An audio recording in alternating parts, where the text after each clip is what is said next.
ആത്മീയതയെക്കുറിച്ച് പറയുമ്പോൾ നമ്മൾ എവിടെ നിന്നാണ് ശരിക്കും തുടങ്ങേണ്ടത്? നമ്മുടെ വേരുകൾ എവിടെയാണ്? പ്രശസ്തനായ രാജർഷി നന്ദിയുടെ ചില ശ്രദ്ധേയമായ നിരീക്ഷണങ്ങളെ അടിസ്ഥാനമാക്കി കുലദേവത എന്ന വളരെ പ്രധാനപ്പെട്ട ഒരു സങ്കല്പത്തെക്കുറിച്ചാണ് നമ്മളിന്ന് സംസാരിക്കാൻ പോകുന്നത്. നമസ്കാരം.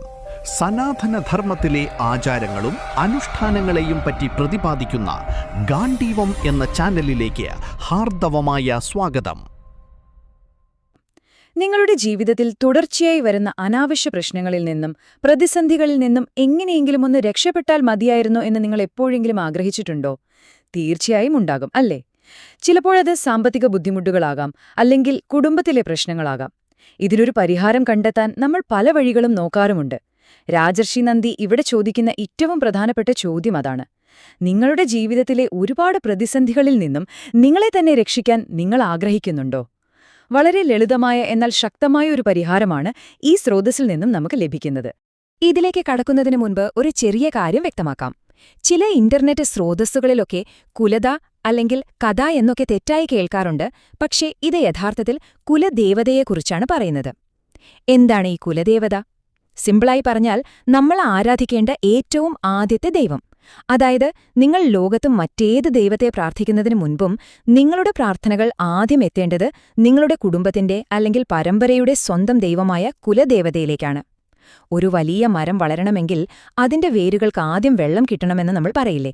അതുപോലെ തന്നെയാണിത്. ഏത് പ്രാർത്ഥനകൾക്കും ഫലം ലഭിക്കാൻ ആദ്യം പ്രസാദിപ്പിക്കേണ്ടത് സ്വന്തം കുലദേവതയെയാണ്. ഇവിടെ ഏറ്റവും ശ്രദ്ധേയമായ കാര്യമെന്താണെന്നാൽ, രാജർഷി നന്ദിയുടെ ആ കൃത്യമായ വാക്കുകൾ തന്നെയാണ്. അദ്ദേഹം പറയുന്നു, നിങ്ങൾക്ക് നിങ്ങളുടെ കുലദേവത ആരാണെന്ന് അറിയാമെങ്കിൽ അത് നിങ്ങളെ ഒരുപാട് പ്രശ്നങ്ങളിൽ നിന്ന് രക്ഷിക്കും. അത്ര ലളിതമാണത്. ഒറ്റനോട്ടത്തിൽ വളരെ സാധാരണമായൊരു വരിയായി തോന്നാം. പക്ഷേ ശരിക്കും ഇതൊരു അദൃശ്യമായ സംരക്ഷണ കവചം പോലെയാണ് പ്രവർത്തിക്കുന്നത്. നിങ്ങൾ ആര് തന്നെയായിരുന്നാലും നിങ്ങളെ കാത്തുരക്ഷിക്കുന്ന ഒരു ആത്മീയ അടിത്തറയുണ്ട്. അതാണ് നിങ്ങളുടെ കുലദേവത. ആ അറിവ് തന്നെ വലിയൊരു ശക്തിയാണ്, സുഹൃത്തുക്കളെ.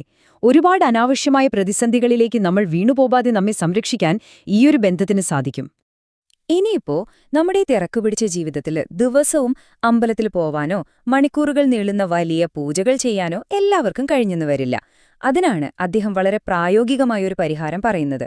ഒരു വർഷത്തിൽ ഒരിക്കലെങ്കിലുമുള്ളൊരു കണക്ഷൻ. നിങ്ങൾ നിത്യവും പ്രാർത്ഥിക്കുന്ന ഒരാളല്ലെങ്കിൽ കൂടി ആത്മീയമായി നമ്മൾ പാലിക്കേണ്ട ഏറ്റവും കുറഞ്ഞൊരു കാര്യമാണിത്. വർഷത്തിൽ ഒരിക്കൽ മാത്രം പോയാൽ മതിയൊന്ന് ചിലപ്പോൾ നിങ്ങൾ ചിന്തിക്കുന്നുണ്ടാകാം. അതെ, ആ ഒരു മിനിമം കണക്ഷൻ പോലും നമ്മുടെ ജീവിതത്തിൽ വലിയ മാറ്റമുണ്ടാക്കും. നമ്മൾ ആരുടെയോ സംരക്ഷണത്തിലാണ് എന്ന ആ തോന്നൽ തരുന്നൊരു ധൈര്യമുണ്ടല്ലോ, അത് ചെറുതല്ല. ഇതൊരു ബാധ്യതയല്ല, നമ്മുടെ സ്വന്തം നന്മയ്ക്കു വേണ്ടിയുള്ള വളരെ ലളിതമായൊരു കാര്യമാണ്.